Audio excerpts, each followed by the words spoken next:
I yield myself such time as I may consume. Without objection.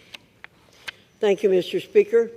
Today I rise as a mother, a grandmother, and a former college instructor, administrator, and student to support the Pregnant Students' Rights Act. In debating the tenets of this bill, I keep coming back to the dual mandate that it represents: more educated young women and more healthy babies carried to term. It reminds me of the two great sources of hope and joy in my personal life, the first of which is education. I've dedicated my life to helping others get a good education, as I was able to do. A good education is a major element of a good life. The second great source of hope and joy in my life has been to rear a child. Having children and then grandchildren is the highest calling and truly the ultimate blessing. Pursuing knowledge and having children, these are two virtues that carry immense social value and should be celebrated. I say should because, as is more often the case, modern society holds them in conflict with one another.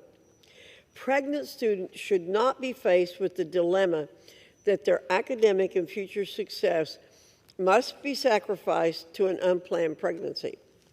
Data show carrying a child to term does not have to hinder one's educational journey. As a woman who understands the strength and resilience of other women, I found it unsurprising that student mothers outperform their childless peers in the classroom.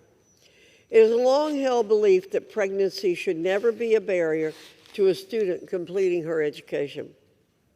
It is a belief enshrined in Title IX, which establishes that universities receiving federal funds must provide equal opportunities for all students, regardless of pregnancy or parental status. In order to receive federal funding, campus classroom and education-related activities, from athletics to scholarships to lab work and more, must allow protections and accommodations for pregnant women. That means coaches cannot remove players, universities cannot revoke scholarships, and teachers cannot penalize absences due to medical reasons related to a pregnancy. Yet, despite the legal equality for pregnant students established under Title IX, a significant challenge persists to informing women of the rights and the resources at their disposal. No expectant mother should be left in the dark. The Pregnant Students' Rights Act seeks to bridge the gap between legal protections and practical awareness.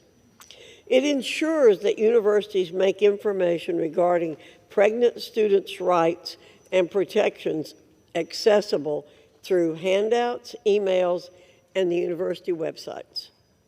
This bill comes at a time when the non-traditional college student is becoming the norm. Over 20% of college students are parents, many of whom are single mothers.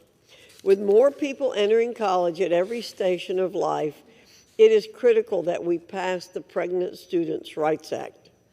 All students should know the rights and protections available to them, including young pregnant women.